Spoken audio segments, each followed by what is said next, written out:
abban a pillanatban, ameddig az általános egyenérték, a pénz közvetítésére van szükség, ahhoz, hogy az alrendszereket összekössen, ezért pedig ennek a mennyiségét szabályozni kell, méghozzá a piaci verseny és az állami kontroll dialektikájának megfelelően, addig természetesen a kapitalizmus fönnáll. Addig, ameddig más szóval fönnáll az árutermelés és a bérmunka, addig a kapitalizmus fönnáll. Én tudom azt természetesen, hogy az októberi forradalom utáni rendszerek egy csomó mindent megváltoztattak.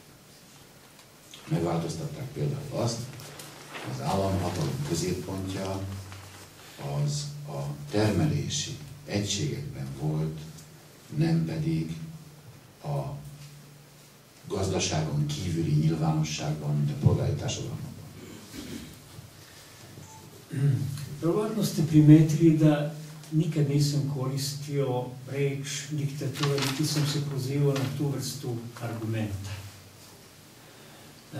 Mora se reći da čak ako bi ti sistemi više poštovali ljudska prava i pravičnije bi se ophodili prema ljudskim pravima, prema režimu ljudskih prava, čak i onda bismo morali naći neka kritička uporišta u pogledu na takve sisteme i čak i onda bi važila ova retorika koju smo malo čas razvili u pogledu nepropasti, odnosno neprevazilaženja kapitalizma.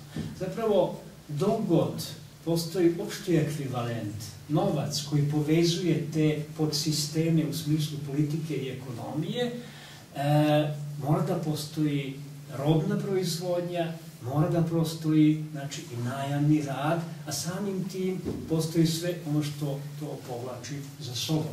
Naravno, ja veoma dobro znam da su se neke bitne stvari dogodile posle 1917. godine, to je posle Oktobarske revolucije. Recimo, promenio se centar proizvodnje koji nije bio više lociran van ekonomskim sferama javnosti kao u slučaju građanskih država.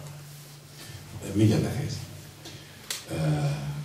Csak azt kell még mondani, hogy tehát a úgynevezett szocialista társadalomban a munkásosztálynak a korporatív értelemben vett osztályhatalma felé történtek lépések, ezt a munkásosztálynak és gyermekeinek pozitív diszkriminációja és egyebek, nem részletezhetek itt most, ennek a garanciája a kommunista párt volt, ugye a hivatalos egypárt ezekben a társadalmakban, amely fenntartotta a régi munkásosztály korporatív hatalmának a lehetőségét szemben a társadalom összes többi csoportjával. Egy jó ideig.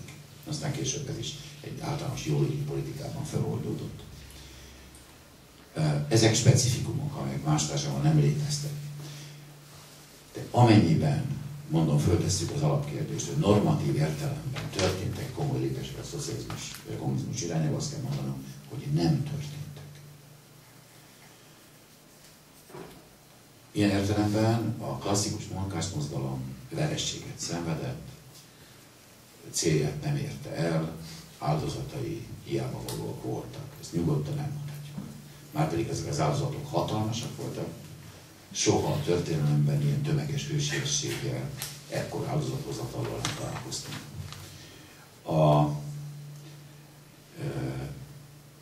Akkor tehát azt is mondhatná valaki, hogy ha a leghatalmasabb mozgalom a kapitalizmus ellen ilyen kudarcot vallott, akkor talán le kell tenni arról, hogy a kapitalizmust megdöntsük. Sprovedene su još i neke druge bitne radnje, primjer radi pozitivna diskriminacija dece radničke klase, obezbeđivano je školovanje i tako dalje. To su stvarno neke specifičnosti koje se moraju uzeti u obzir, ali čak i te specifičnosti koje su naravno išle u pravcu pojačavanja korporativne moći radničke klase, su se kasnije rastvorile u neku vrstu opšteg blagostanja.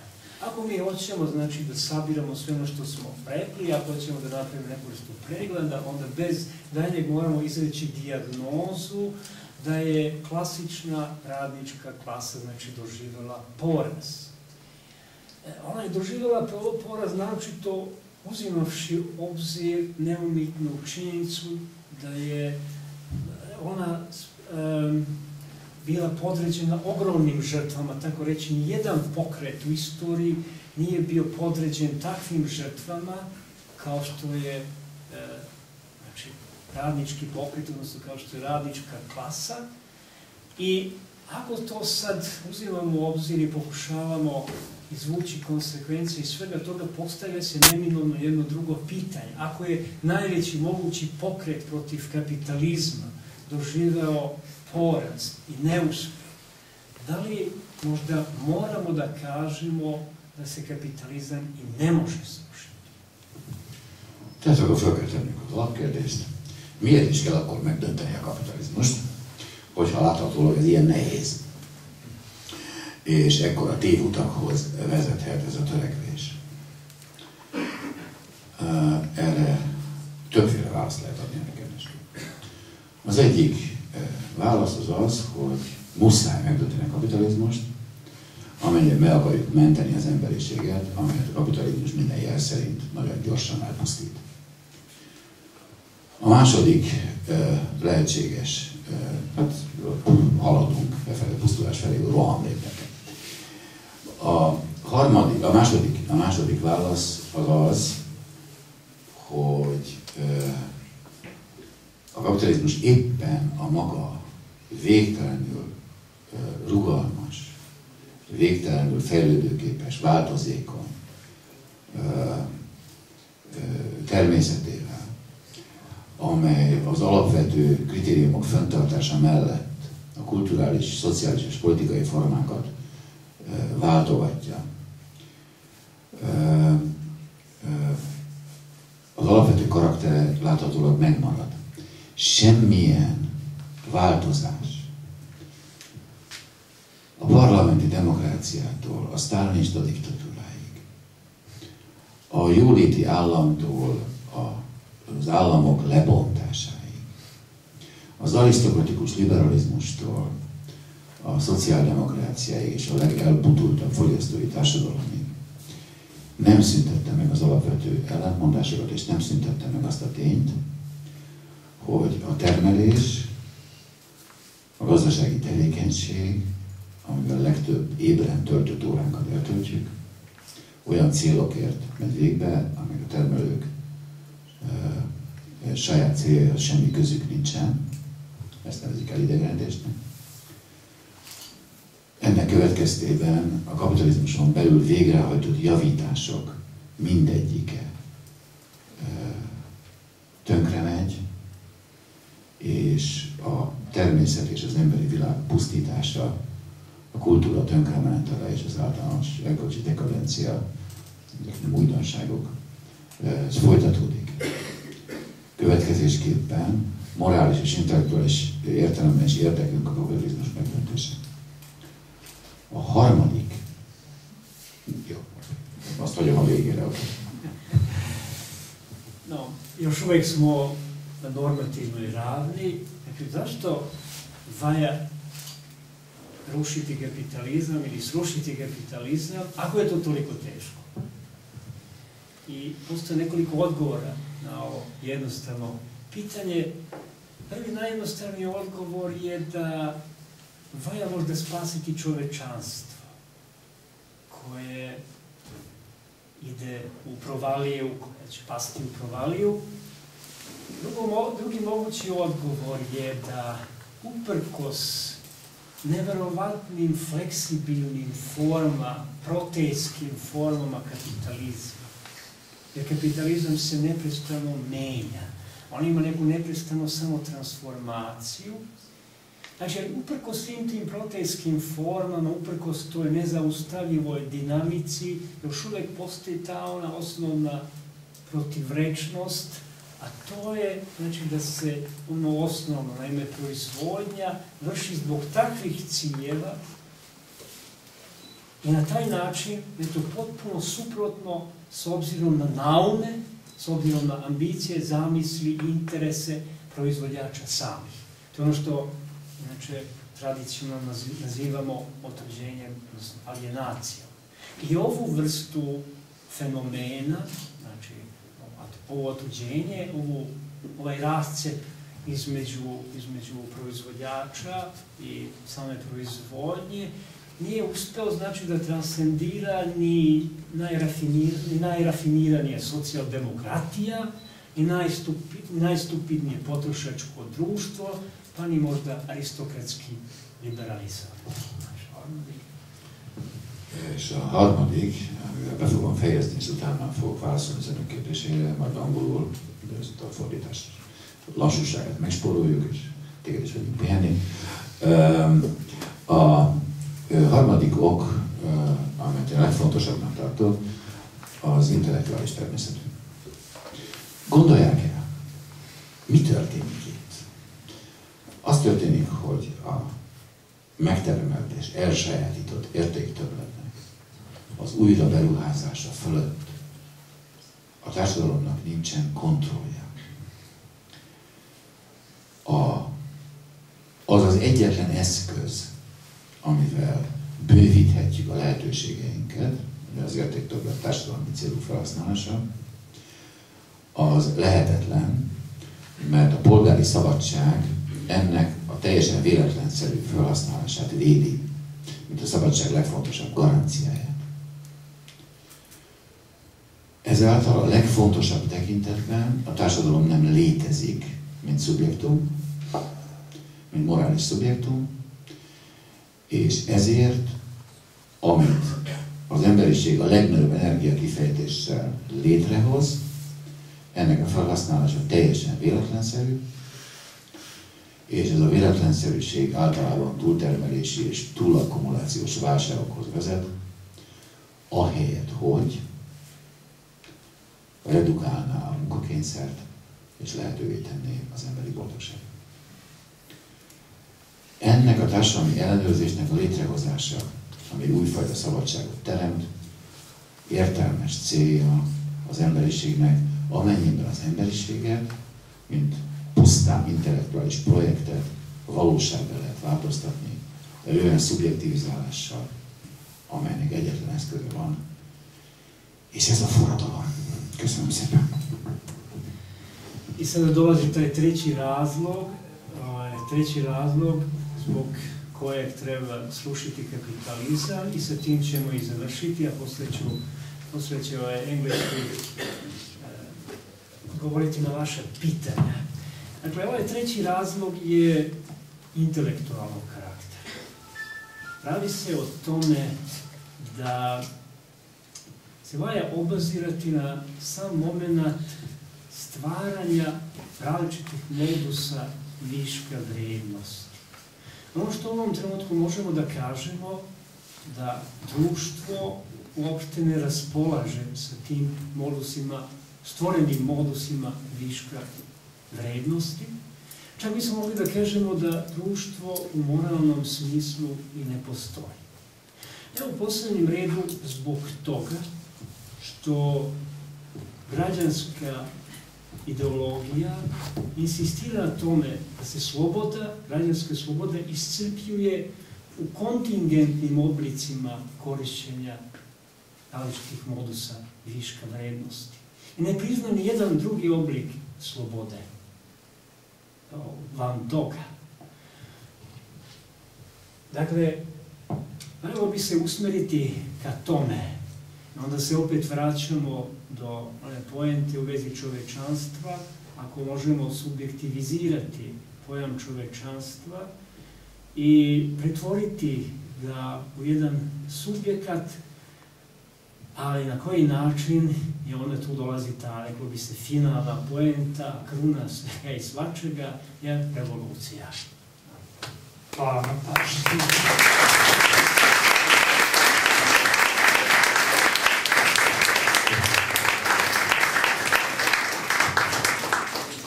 Ako ima pitanja...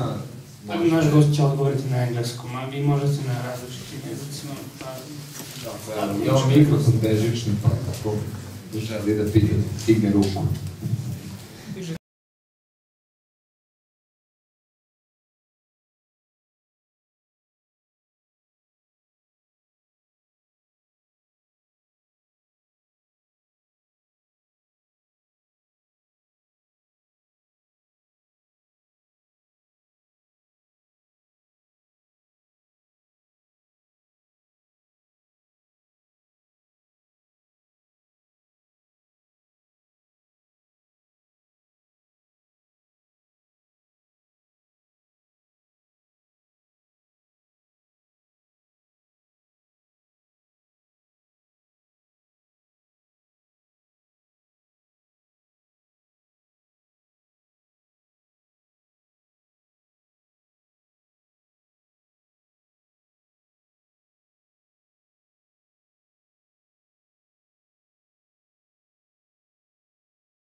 Beings, but of course have nothing to do with production, and the only property that is interesting from a Marxist point of view is the ownership of the means of production, not the property of houses or toothbrushes or whatever.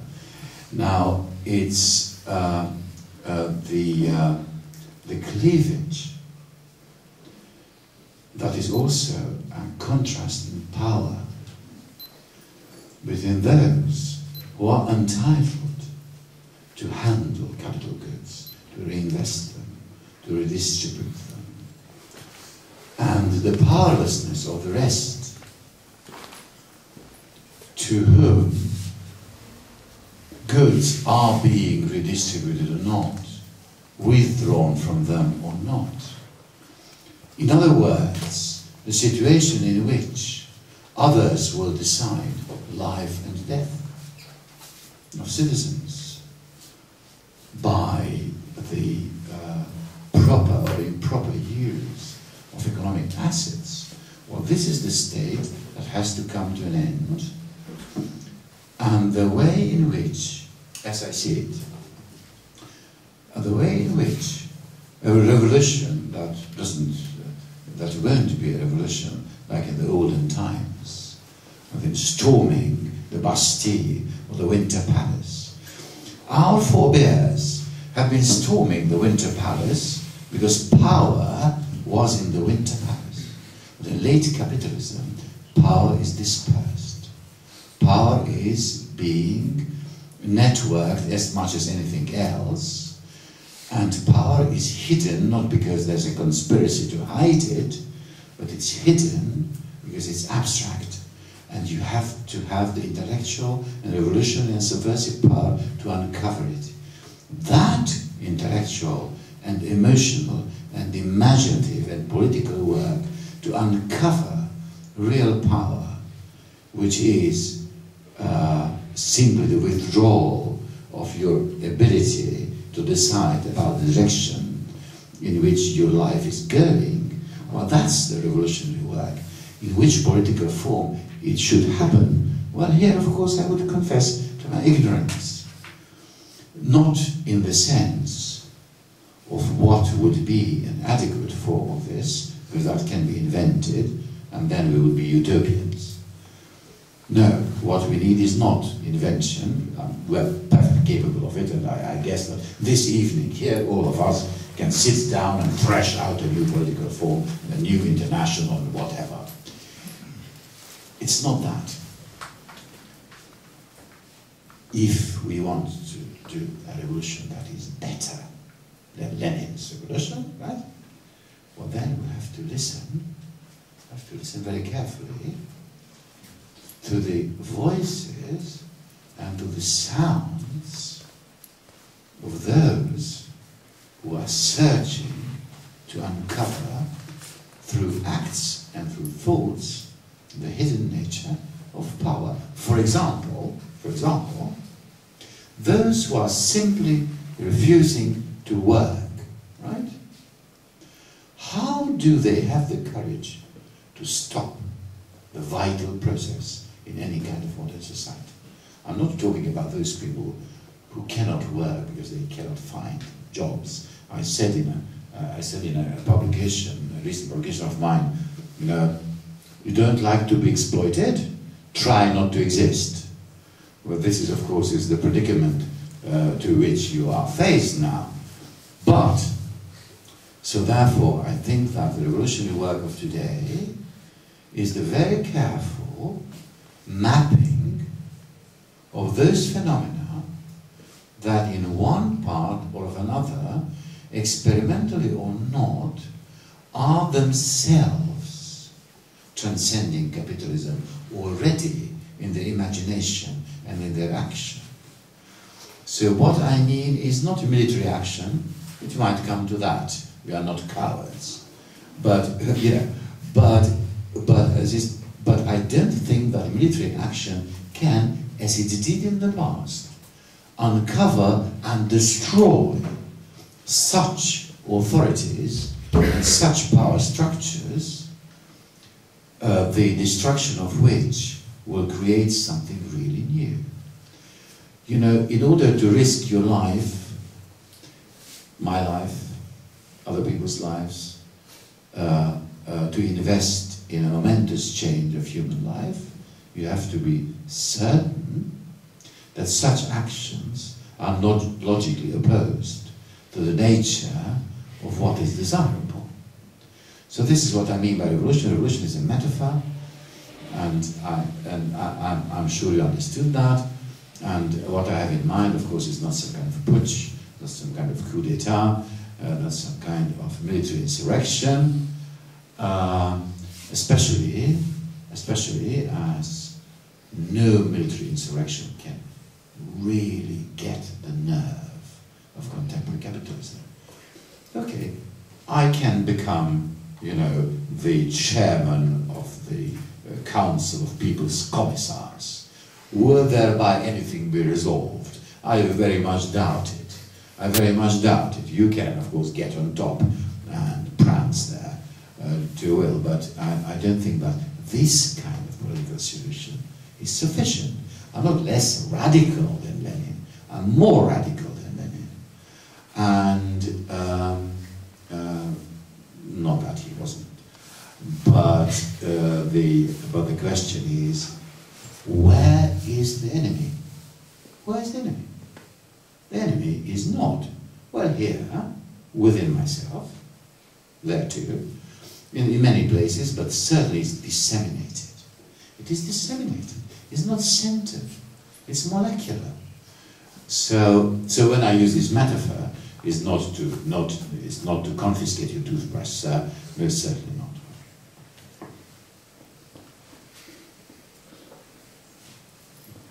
Ima još neki pitanje?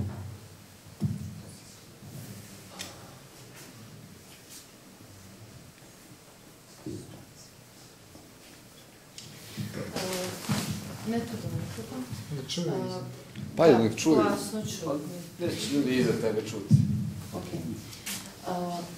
Na srpskom ću prevesti. Znači, vi ste već spomenuli jednu jako važnu ulogu was considered to be a sphere in which one half of humankind was supposed to obey a logic alien to capitalism, namely the logic of sacrifice, the logic of non-calculation, the logic of smaller return than investment, and so on and so forth. Women were supposed to be better, right? They were elevated into Madonnas, etc., etc., etc.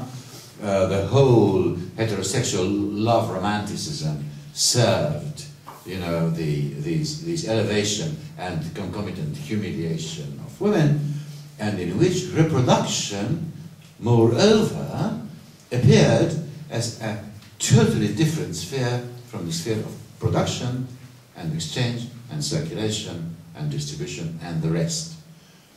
And women did say that when they have been relegated to pure moral agents and to eroticized bodies,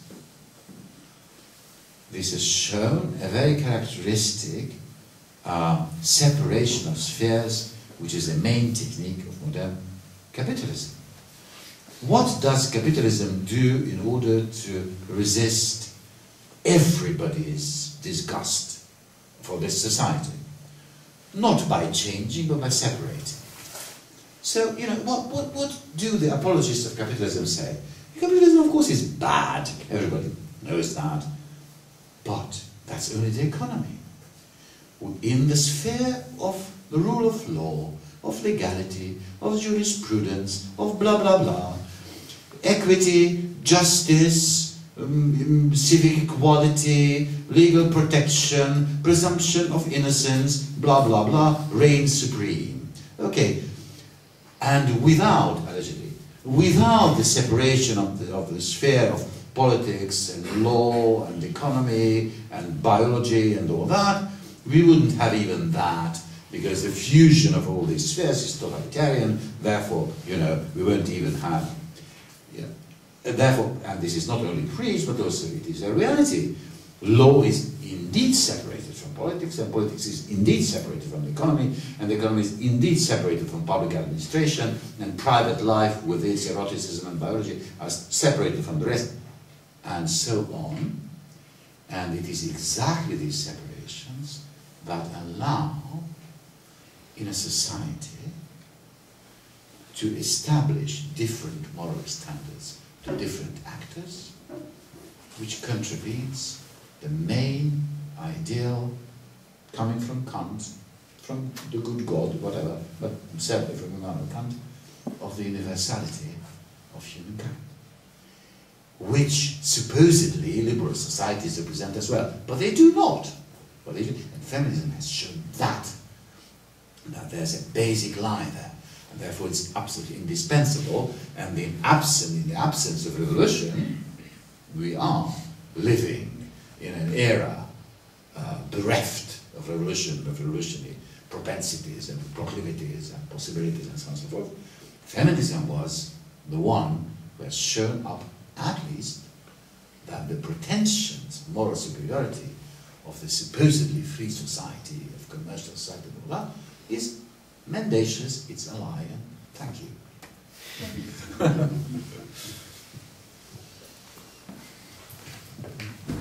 Nadam se da znate da će preko sutra biti još jedno predavanje u Beogradu na Institutu za filozofiju i društvenu teoriju. Upravo na tom institutu, da li znate da je to ulica Kraljice Natalije 45. Predavanje će biti u 2. Da li još ima pitanja? Može jedno pitanje? Može i 2. I would like to ask you, what do you think about a concept called resource-based economy, presented in documentary Zeitgeist? Have you heard about that? And what do you think, can it really function, and can it replace capitalism? Do you want a long answer or a short one? Okay, I'll give you the short answer. I'll give you the short answer. No. But a little bit longer than that. Listen, it's the problem of the moment, as I see it, is the following: immaterial work, cognitive labor, etc., etc. There are many synonyms to this.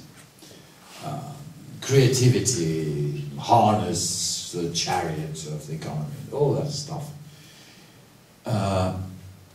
is expressive of a state of fact which is rather worrying, which is the following.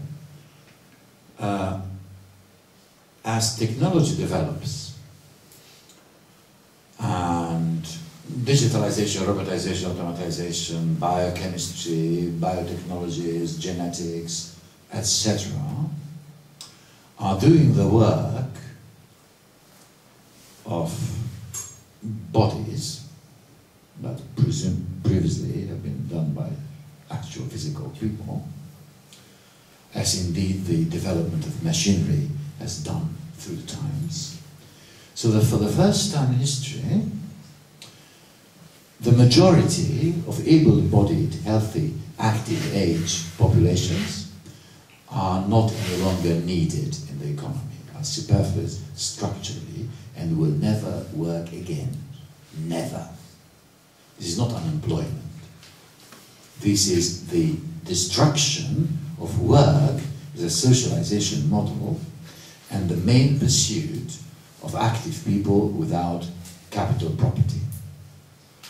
In this society there are two kinds of revenue that are legitimate. Capital and labor. You either have capital inherited or gained, or you work, right? These are the two main legitimate sources of revenue in the society. Well, people who have capital and people who can work for a wage are an ever smaller minority. A very small minority indeed nowadays. I'm talking here about productive work in the Marxian sense, i.e. work producing value and surplus value. Doesn't mean that effort, any effort. Now, creative work and immaterial labor and all that stuff is a way of saying that most human activity is not producive of economic value. As indeed it is not. It's not needed. It's very well. We could be happy. All of us, we could work very little. Oh, you know, 3 hours twice a week would be plenty.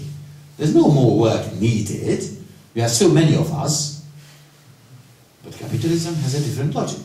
Capitalism forces the very few to work very, very much for a lower and lower wage, and the rest, well, the rest are needed as consumers, but how will they get the resources to consume is the mystery of the age.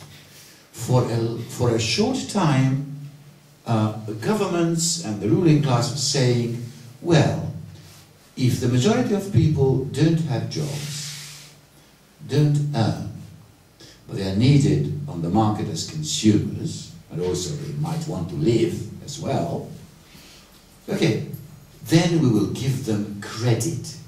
Okay? What was the function of the state? To ensure and to guarantee cheap credit to non-earning consumers, hence the subprime mortgage crisis, and what see you around yourselves, and you are going to see worse, much, much worse. So you know, the creative blah blah is expressing in an optimistic way this situation in which the development of capitalism kills it. Kills it. But you know, this is a fantastic result of capitalism. Actually, technology has been given such a free rein so that the old problem, the old conundrum, you know, known from the Bible, that you will work in the sweat of your brow and all that kind of stuff, has been solved. You don't have to any longer. And now you'll die. And now you'll die miserably. Because, you know, value is not produced in order to satisfy consumers, but it's produced for its own sake. That's capitalism. For accumulation and reinvestment and growth. It's a blind process that has no subject. The subject will have to be substituted introduced by revolution, introduced into this process if you want to stop death caused by no particular ill will from anybody. Well, you know, I don't like the leaders of the contemporary world, and I have a great contempt for the presidents and prime ministers and dictators and bank governors and whatever of this world. Yeah. But that's neither here nor there. That's not important. They have no idea. They know much less about these things than you do, who at least are watching some documentary films about the zeitgeist, which they don't. And but it's not their ill will. They are following the logic of capitalism, in which, of course, sometimes they give total freedom to the automatic and spontaneous and objective processes of the market, result indebtedness, or they interfere through high taxation and higher distribution, result high indebtedness, because of course there's no extra economic revenue that can be allocated to people in order to keep them alive apart from the spontaneous growth and accumulation in capitalist society only itself. Hence, there's no solution to the problem of capitalism within capitalism. This is why we are Marxists, for God's sake, because we know that, and we have been, and we've known that for centuries. In this respect, volume 1 and 3 of Capital are as good as any time before, and only the situation is much more tragic. And the hopes that Marx had, those are obsolete. Those are really out of, really not valid any longer. He really thought that concentration and centralization and the growth and number of industrial workers, manufacturing, etc., will create in itself, will create the transcendence of capitalism, which is nonsense. It has been proven false. He was not right in everything. But the fact that this process of capitalism is crazy, of course it is crazy. It is crazy. So, you know, no. That won't solve anything. That just will deepen the problem, but at least it will deepen it in an interesting way. In a very, very interesting way.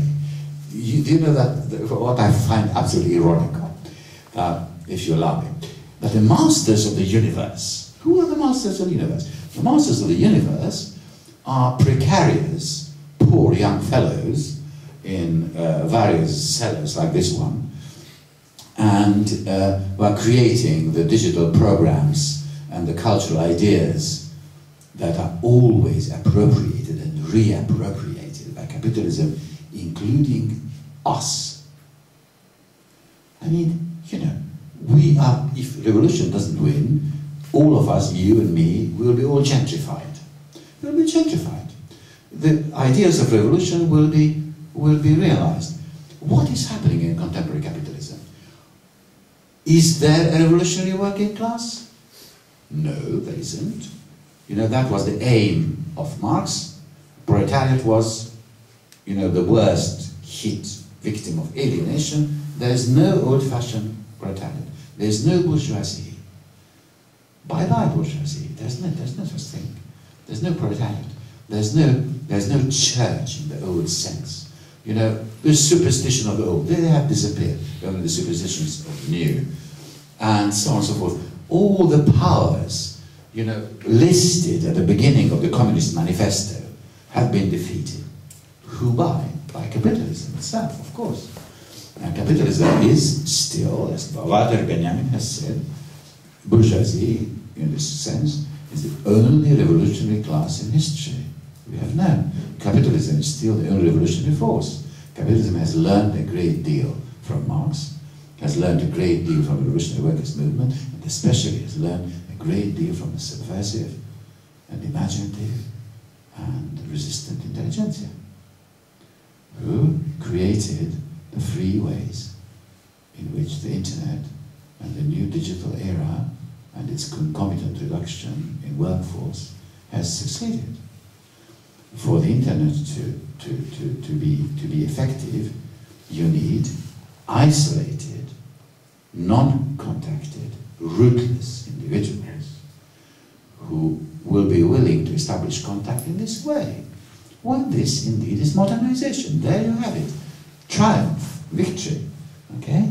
So, if you are not careful, the more avant-garde, the more subversive, the more original you are, the more will you be useful in the creation of future companies like Apple and Google and Facebook.